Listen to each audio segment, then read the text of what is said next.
All right, we're now back with Dr. Pat Flavin from Baylor's Political Science Department. So a lot of surprises tonight, maybe some not so surprised. I think the biggest upset clearly tonight is for the Democrats. Talk a little bit about this blue wave that they were projecting. Yeah, so in the House of Representatives, it does seem like Democrats are going to take control of the majority, probably end up with about 230 seats or so, and so that's going to mean big changes in the next Congress with a Democratic majority, Democrats controlling all the committees, Democrats able to launch investigations possibly into the president, and so that's probably going to be the biggest takeaway from tonight nationally. Right. Now back here locally in Texas, again, some of those races that I think a lot of people were looking to be Democrat ended up being Republican. We have Governor Greg Abbott continuing as our Governor Ted Cruz. But one of the interesting races here is this one between John Carter and MJ Hagar. This is a very close race. What do you think this says about some of the changes that might be happening in Texas? Yes, I think this is still an uphill battle for MJ Hagar, but I think that it's positive in terms of keeping it close, and it's instructive that we're not calling this race at this point, that we're still paying attention to it. So I think she's keeping it maybe much closer than maybe national experts thought. So it's going to be a while before we can call it for sure.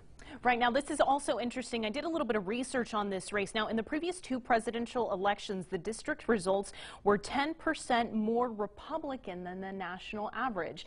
And again, now this race is very close. What does that say maybe about the larger cities kind of moving more towards the rural counties in Texas? Right, so one major takeaway from this election, the 2016 election, is the rural-urban split. So Democrats tending to live in more urban areas, Republicans in more rural areas.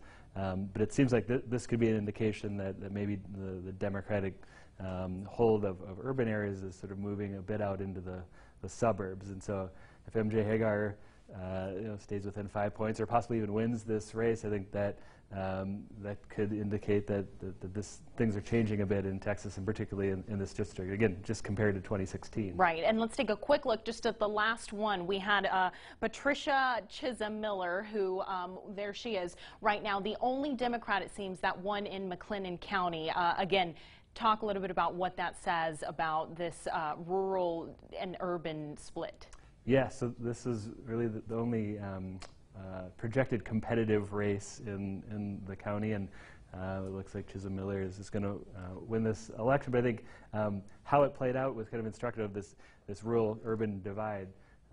Chisholm Miller, during the campaign, Wilson accused Chisholm Miller of paying maybe too much attention to East Waco, and so I think in some of the clips he's shown, he's urged her to pay attention to some of the rest of the county, and so I think that could potentially be maybe a strategy for her going forward, is to not only focus on East Waco and urban areas, but also to pay attention to those other areas as well. All right, perfect. Always election night, never upsetting in anywhere in Texas. All right, thank you very much. Stay with us. We'll be right back after the break.